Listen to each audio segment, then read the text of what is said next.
I've always loved the look of the Hot Wheels Classic 57 T-Bird, but I don't think I've ever owned one before. I was pretty excited to be able to pick one of these up on the cheap through a whatnot auction. And this casting went on the bottom. You can't really see it there. One of the things that's interesting about this casting that came out in 1969 is on the bottom it says it's Classic 57 Bird. Doesn't say T-Bird, but I'm going to refer to it as a T-Bird here. And in most literature, you see it referred to as a T-Bird. But just a little quirk. You also saw the fingernail paint on the bottom of it that was pink.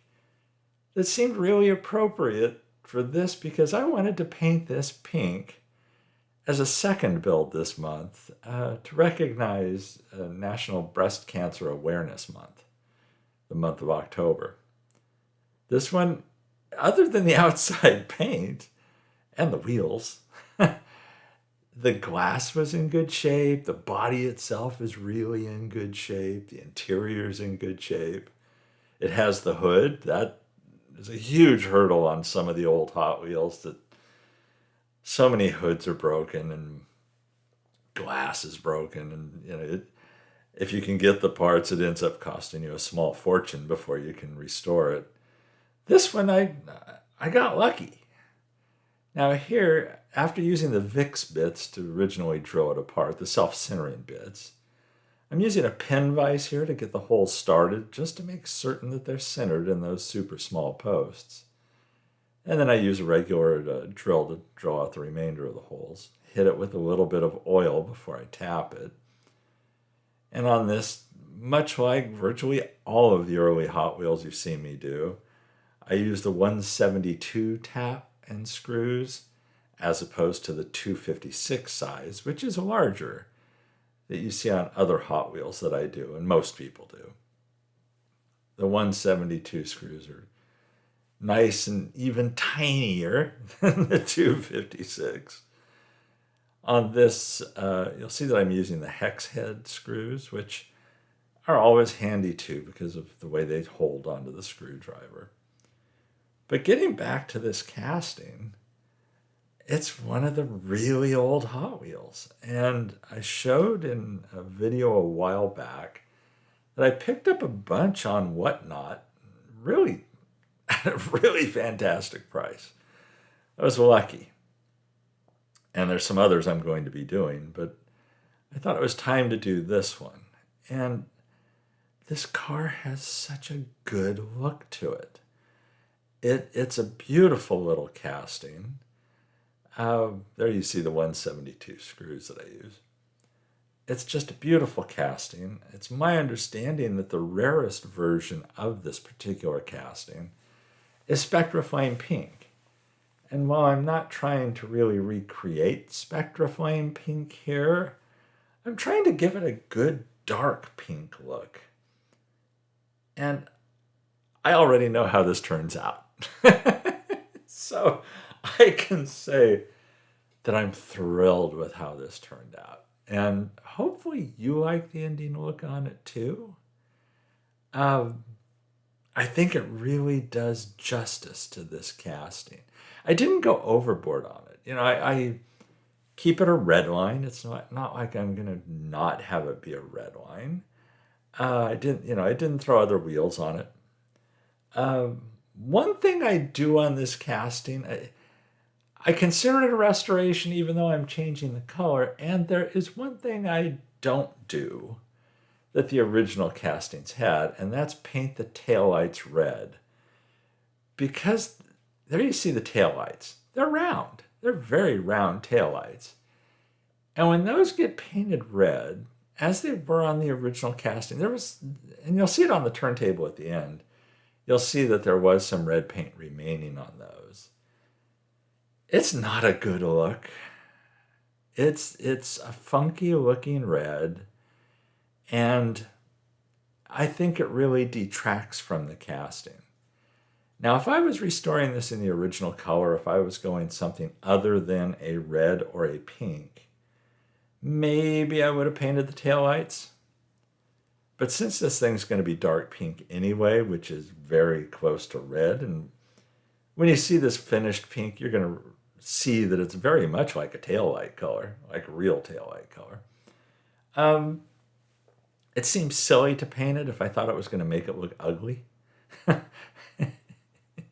Didn't want to do that.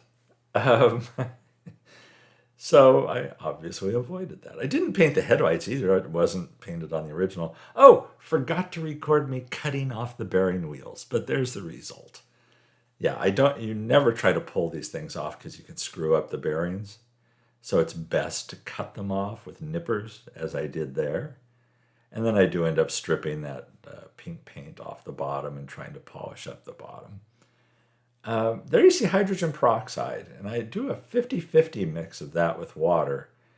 And I'm trying to get this glass. As you see, it's somewhat yellowed. It is now not clear.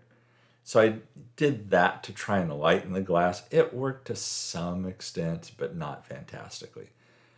But I don't think it detracts from the finished build. I did polish the base with flits using a Dremel tool off camera. Once that was done, I'm going over this now, as you see here, with Renaissance wax. The reason I do that, I really like the way the Renaissance wax pulls out the residue from the flits. And you can wipe off flits until the cows come home. And then if you hit it with this Renaissance wax, you will get more off of there. You will get it even cleaner. And this base is not in great shape. I mean, there's toning on it and stuff that I'm just not going to be able to get rid of. And it was similar for the casting as well. There was some toning on it, which dictated how I approached painting it. But the Renaissance wax also helps protect that base once you're through polishing it. I put another coat on there. So it was time to gauzy the glass. I did ever so lightly, again off camera, polish that glass after I had tried to lighten the coloring. I don't know how much lighter it made it. I like to imagine that it's lighter than it actually is. I used these clamping tweezers to hold that super tiny little piece of glass. And I didn't even bother taking them off the tweezers when I put it under that cover behind it there. I just left them hooked up to the tweezers because I didn't see any good way to lay that thing down without somehow screwing it up. And so just letting it dry on the tweezers worked out perfectly fine. No problems at all. So at that point, I just cover it to protect it. Well, here, let's look at it one more time. Yeah, there we go. And let's cover it. Oh, yeah, let's cover it now. Geez, cover it already. I'm sure you guys are getting impatient watching this. I'm getting impatient with myself. I did throw replacement bearing wheels on there.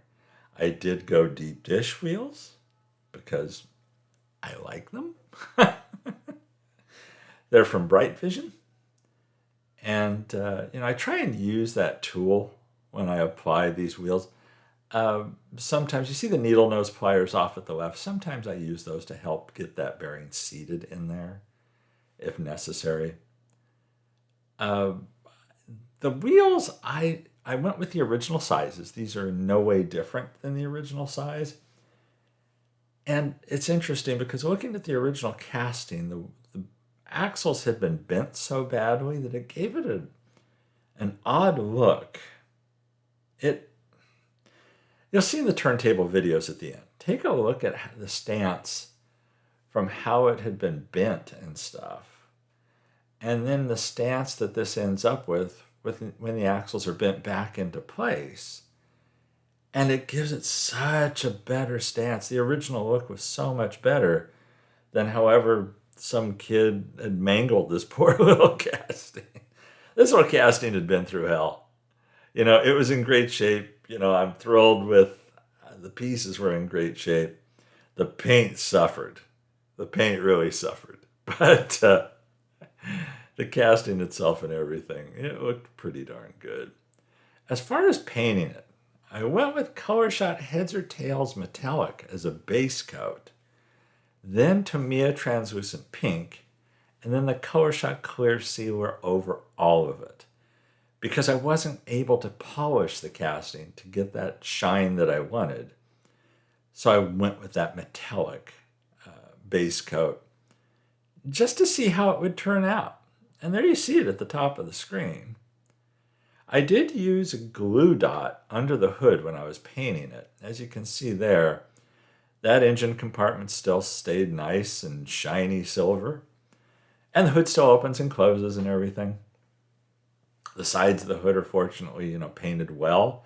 Again, because of using a glue dot. It's a little sticky dot that I'll use to elevate things like that just slightly, and that are easily removed. And so it worked perfectly when I was painting this. And here, as you see, it goes together very easily. The post at the front, post at the back. I'm thrilled with the color.